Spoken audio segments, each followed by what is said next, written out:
This was one of those stories that happened other places. It happened far away from Oklahoma. And to walk up and be close to that building and to see all the people and all the destruction, and then within a very short amount of time to be told there could be a second device and to run, all of a sudden I became part of the story. From that moment on, my whole perspective changed. Probably the hardest part of covering the Oklahoma City bombing was to know that there was the daycare. My daughter was 3 years old at the time. And all I could think of was, what if I dropped her off at daycare and that had happened to her? I didn't know anybody in the bombing, but you didn't have to, because they could have very easily been our family, our friends, our neighbors. There were makeshift tributes already being set up in just a matter of minutes. People were wanting to pay tribute and remember those who were lost. It was incredible to watch how the best of humanity came along at the same time as the worst of humanity. When you had that building blown up for evil, and all these wonderful people came rushing in to help. And it set that Oklahoma standard that so many people talk about today. I ended up spending 10 days in Oklahoma City, 10 days away from my family, but immersed in the lives of others. And to see how people responded and the kindness of our state, it was a beautiful thing to witness in a horrible, horrible situation. Bayley Allman turned a year old the day before. A picture of a firefighter carrying her little body out of that rubble symbolized all of the innocence lost that day. As Amanda Taylor reports, that image changed two lives forever and created an unexpected friendship. It's a good friendship. It's a really good friendship. Chris Fields and AREN Allman's friendship started on the worst day of both of their lives. Is there someone there? My daughter's one, and she's in there. While responding to the Oklahoma City bombing, Chris, an Oklahoma City firefighter, was handed a lifeless one-year-old baby. And I'm just standing there looking at her thinking, somebody's world is getting ready to be turned upside down today. That somebody was AREN. That baby, her one-year-old firstborn, Bayley. A gut-wrenching moment that soon would be on a very public display. They always just said Bailey's the baby in the fireman's arms. She was starting to walk and she could talk. I mean, she was a real person, and that just gets left out a lot. Bayley would have turned 26 years old on April 18th of this year. I'm doing better, but I don't think I'm healed because I don't think I'll ever not miss her. Chris says the fire department spokesperson at the time helped him. It's just part of history. It's part of my life. And,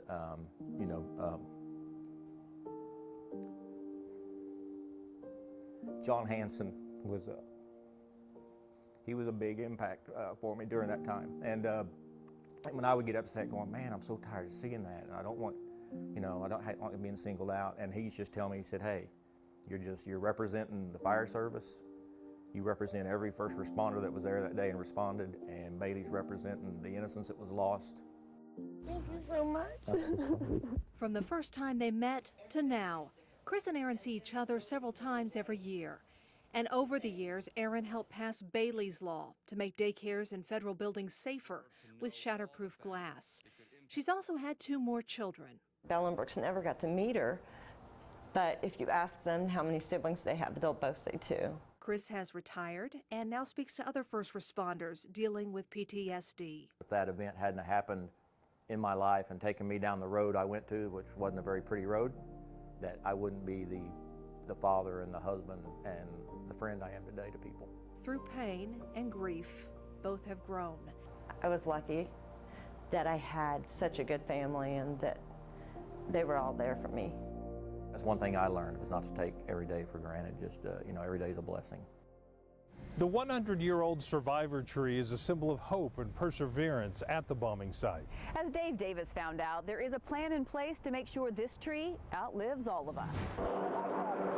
Many of us remember where we were on the morning of April 19th, 1995.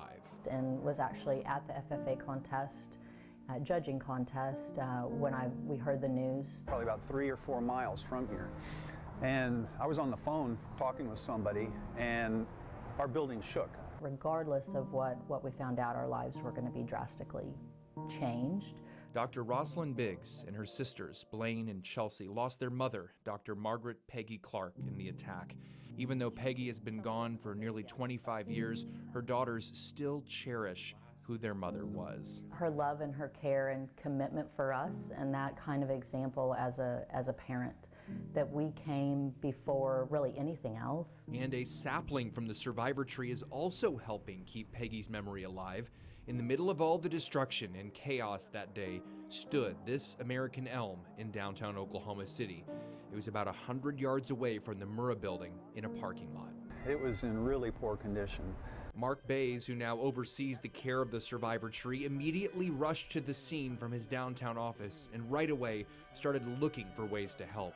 The next year, the course of his career and life changed forever. Early in spring, somebody, just like we're out here today, noticed that the tree's still green, you know? There's some green on that tree, it survived.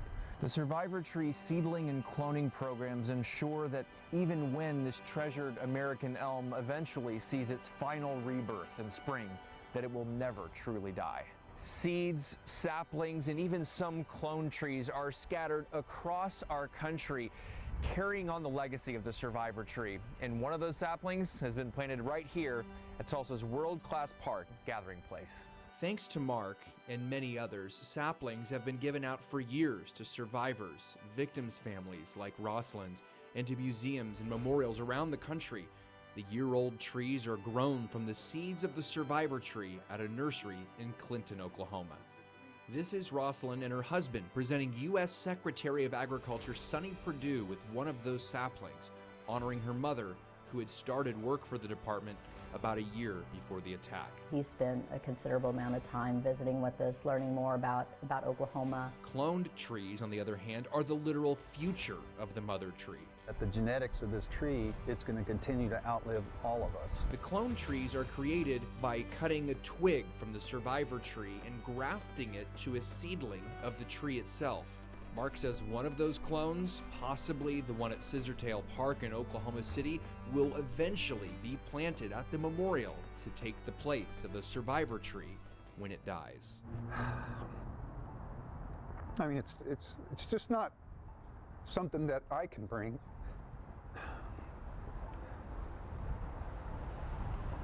But it's the entire forestry community. It's so much more than a tree because it shoulders the responsibility of representing victims, survivors, first responders. You know, it still shows the scars. The scars are still with us, but we've continued on. The fact that it's witnessed so much and seen so much, I think there is something spiritual about that. You know, this tree could have just given up hope when they put a parking lot around it, and it didn't. It survived. 6 tiny miracles who were on the second floor of the federal building survived the explosion. 3-year-old Brandon Denny and his 2-year-old sister Rebecca were 2 of only 6 children to survive the blast. Rebecca is fully recovered and doing fine. Brandon continues to defy the odds. Doctors thought he might never walk or talk, but he does both. First responders also rescued P.J. Allen, Nakia McLeod, Christopher Wynn, and Joseph Weber. We've checked with them several times over the past 25 years to find out how they're doing and to reunite them with the heroes who pulled them from the rubble. It's really cool to finally meet you now that I know who you are. I've always wondered, you know, but I never wanted to impose. You were the only good that entire day. What struck me the most was some of the first responders that I knew personally had gone in, and just the horror, the tragic looks on their faces coming out because they were responsible for recovery. One of them, he was responsible for the daycare, and he was just devastated. It had lasting effects on all of them as well as everyone involved. I can't imagine going forward having to relive that from time to time. It was such a profound experience being there, I don't know, 2 weeks straight, interviewing first responders, survivors' families. Just a very, very tough moment for the state and the country. The responsibility we have as journalists. These were people's lives, people's stories we had to tell in a sensitive way, in a responsible way. It was more than just TV.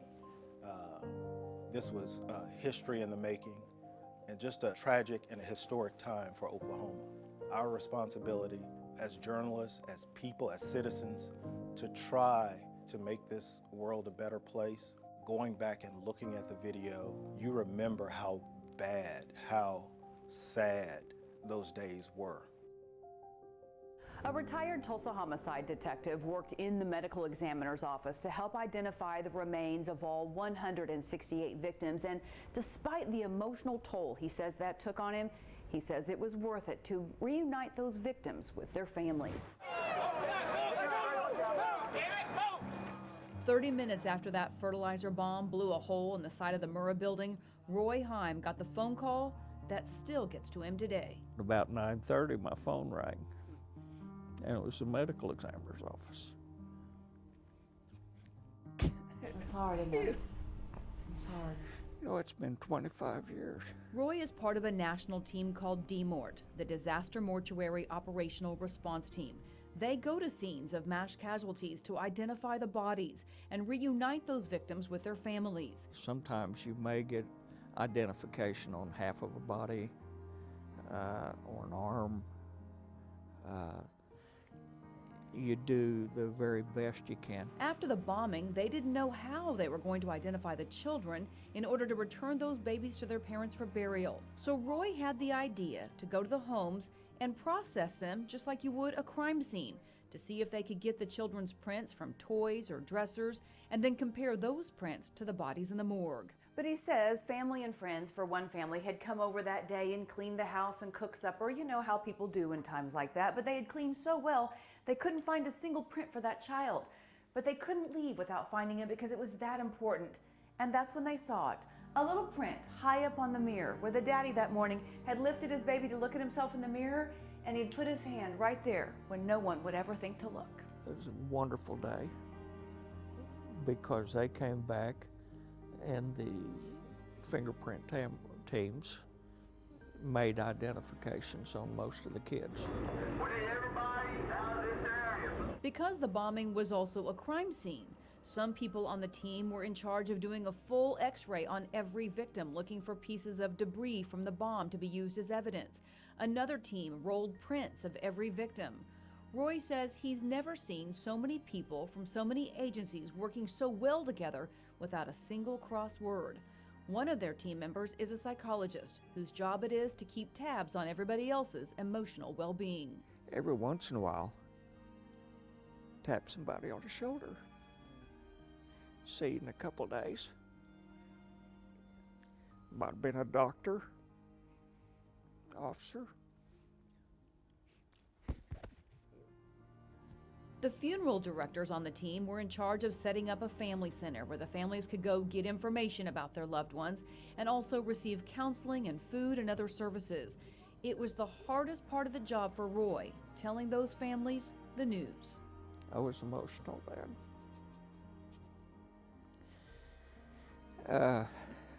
But you got to put those things aside if you're going to do the job. Roy says while it was weeks of incredibly grueling, emotionally draining work, the bright spot is what he calls the Oklahoma experience. So many people offering their support. We also saw such an incredible response. You never asked for anything that you didn't get. It was a bitter experience, but it was really a great experience too, to see people working together like we did and pulling together. Kathy Wilburn Sanders is not the same woman who rushed to this spot, desperate to find her grandsons, Chase and Colton Smith, in the rubble of the Murrah Building. She was devastated and she was angry at the bombers, at the government investigators, at God. Well, I just think about the little boys that once graced my life and how wonderful it was. What a magical time that ended far too soon. But in her anguish after the bombing, she set off on a desperate, at times irrational journey to try to understand April 19th. She couldn't explain her actions, didn't want to, and in fact, kept it all secret for years. Secrets surrounding the Dreamland Motel, where she stayed in the same room and slept in the very same bed Timothy McVeigh had. When I came to the Dreamland, I knew Timothy McVeigh had stayed there. I knew there were eyewitnesses that had seen men coming and going from his room. I wanted to talk to those people. She also went to anti-government compounds at LOM City and in Idaho, looking for clues to a wider conspiracy in the bombing. And to the disdain of many bombing survivors, she befriended Terry Nichols' mother at his trial in Denver. I don't know why, but I went over to her and I said, I just want you to know how sorry I am for your family, and I hugged her. And that triggered something she hadn't expected, a rare moment of peace, but it also brought something she hadn't wanted. I remember going to my mailbox and there's a letter, and I opened it and And it said Terry Nichols on the outside? Yes. Terry Nichols wrote a thank you note to Kathy for being kind to his mother at the trial. Kathy began exchanging letters with Nichols. Frequently, their letters back and forth were about their faith. Hundreds of them through the years, Kathy always hoping to get more information about the bombing. She never did. But Kathy says through those letters, a few jailhouse visits with Nichols, and even welcoming Nichols' family into her home, God has taught her to forgive the unforgivable. You are not the same woman you were, are you? No, she's gone. What happened? I learned to forgive. When the Oklahoma City bombing happened, I lived in Oklahoma, but I worked at a TV station in Texas, and I worked nights. And so I remember getting a call, and my wife told me, turn on the TV. So I did, and I just held my son Andrew, who was 1 year old at the time, just held him in my arms with a feeling of disbelief and shock. I couldn't believe what was happening, why Oklahoma City, and how something like this could happen. At that time, I wasn't thinking as a journalist. I was thinking as an Oklahoman. I was thinking as a dad. I was thinking about the people in Oklahoma City and wondering how this could happen. How could something like this happen, and how could it happen in Oklahoma? Like everyone else, my initial thoughts were just horror. You know, how could something so horrific happen? As the days progressed, it turned to pride in Oklahoma, and how people stepped up to make a difference, and how the Oklahoma Standard really kind of came to be. Our state's 25th governor had only been in office 3 months when the bombing happened. But as Robin Marsh tells us, Frank and Kathy Keating stepped up when our state needed them the most.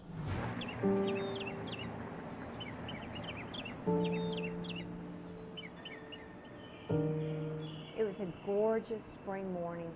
The sun was shining, the air was crisp. Well, we had that morning a prayer breakfast, and it was downtown, and came back, and the rest is history. And people are saying it's a natural gas explosion.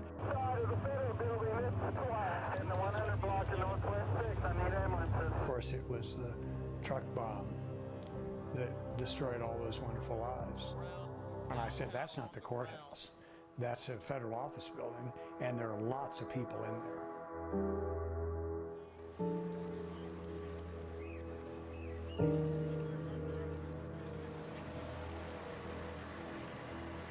The one question I keep hearing over and over and over again is, why us? Why us? Why does God let these things happen to good people? Former Governor Frank Keating and his wife Kathy recall the details of 25 years ago like it was yesterday. Well, I just saw the smoke billowing out of the building, and the building Just 3 months into the new administration, the governor found himself on the front lines in a war here at home. How anybody could destroy the lives of 168 of our neighbors and friends with no remorse, for what? Governor Keating declared a state of emergency minutes after the blast. We will, of course, attend to the injured, bury the dead, and find these people who did it. Once at the site, the governor, a former FBI agent, says he noticed a crucial piece of evidence on the ground. I noticed what appeared to be a burned out piece of a car or a truck. That looks like it's probably from whatever blew up this building. More than 12,000 people helped in the rescue and recovery. FEMA brought in 665 rescue workers. 24 canine units and out-of-state dogs were brought in also to search and rescue. Governor Keating says one rescue worker paid him the highest compliment about the Oklahoma Standard. This firefighter brought out a $1 bill. And he said, "Hey, Governor, you know what this is?" And I said, "Oh, I'm in politics. I know what money looks like." And he said, "No, this is the dollar I brought with me when I came. It's the same dollar I'm leaving with." He said, "I never had to spend a nickel." It was an amazing story of love and courage and generosity. First Lady Kathy Keating knew healing was needed. She put together a prayer service to take place 4 days after the bombing. And she called on evangelist Billy Graham. The night before, I said to Frank, "I'm just not sure he has the strength to get up and do this." Reverend Billy Graham. He was weak, and he stood in front of the podium, and he looked down, and all of a sudden, he looked up, and you could see the Spirit of God fill his body. Governor Keating, Mrs. Keating. And he gave the strongest, most unbelievable, reassuring speech. Those people that have lost loved ones, our tears mingle with yours. Everybody coming together to help and to do good and to make a difference. And he said, that's God at work. Time has been good to the Keatings. They now have 11 grandchildren. Both Frank and Kathy continue working. The couple this month is expected to release a book for children, Love Won, the Oklahoma Standard. So the lesson of what happened here 25 years ago is never forgotten. Good triumphs evil every time. And if we look for the goodness in humanity, together we can accomplish anything. And we did in Oklahoma City.